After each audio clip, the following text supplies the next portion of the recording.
today? Yes, I was with VP today.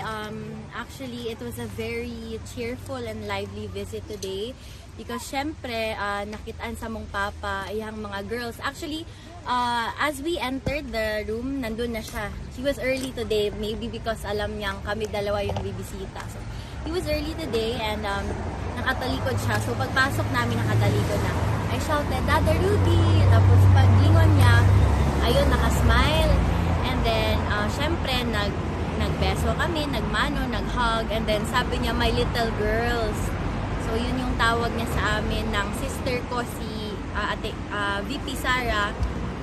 Little girls niya daw. So, today, medyo mahaba yung kwentuhan. And he was, ayun, bumalik yung pagka-humorous niya nung kaming dalawa yung nandun. And he was even, joking around kasi may microphone dun, tinatabunan niya, tapos ganyan na naman. And kinakausap niya yung whoever's monitoring it. So yeah, it was a very parang cheerful visit today. He was instructing my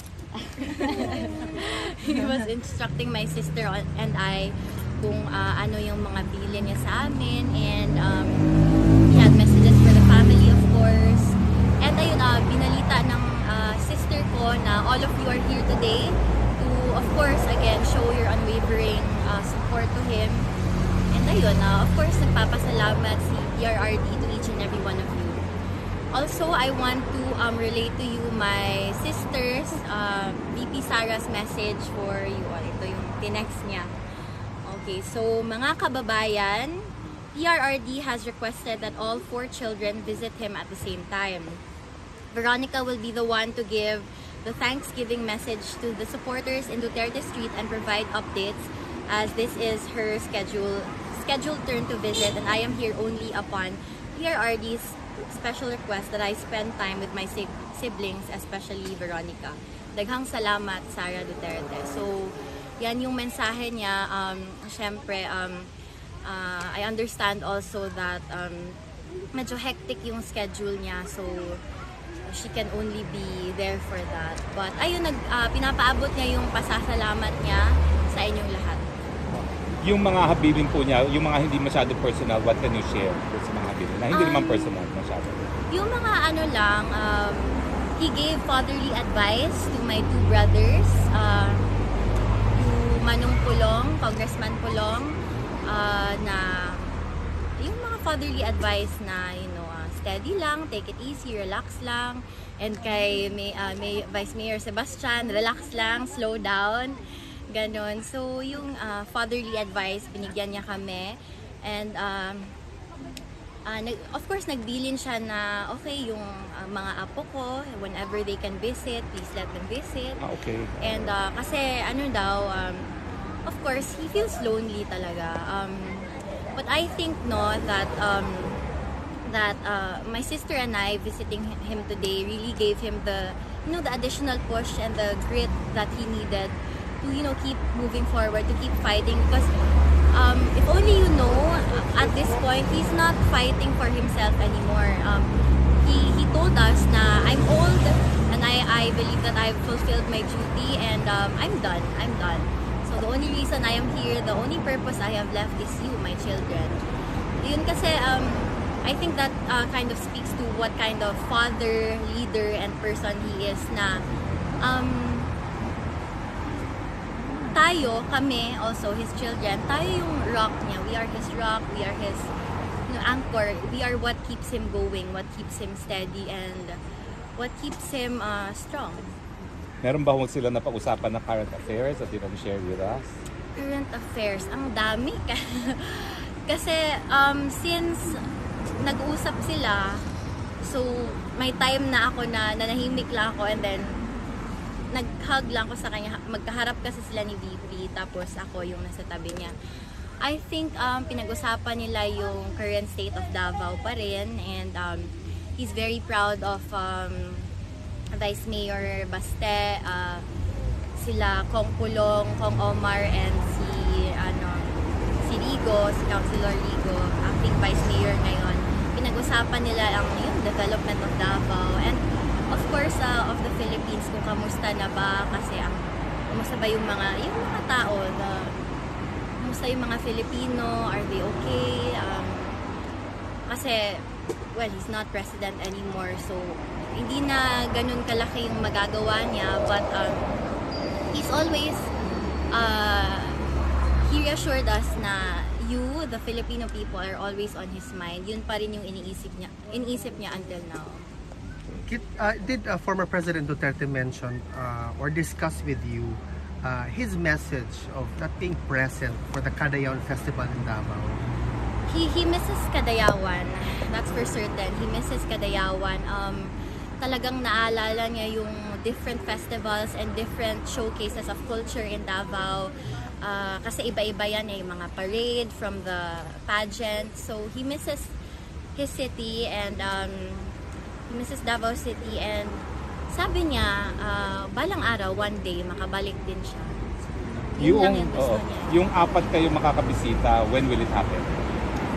We are waiting on the schedule of Pangpulong and Vice Mayor Baste as of now. So, actually, no, medyo everything was kind of rushed. So, we are still arranging it. But I think it's either by the end of the month or next month. Sasabay kaming 4 kasi yun yung special request ni PRRD. Si VP, will she be here for the confirmation of charges, 23, 24, That 25, I do not 26? know, but she is, I think she is planning out her schedule because, well, we cannot say for sure pa kasi hindi naman basta-basta pwedeng umalis kasi VP siya. So, Kit, as Veronica Kitty Duterte, what's your message to the entire Filipino community supporting your father unwaveringly up until now approaching 6 months?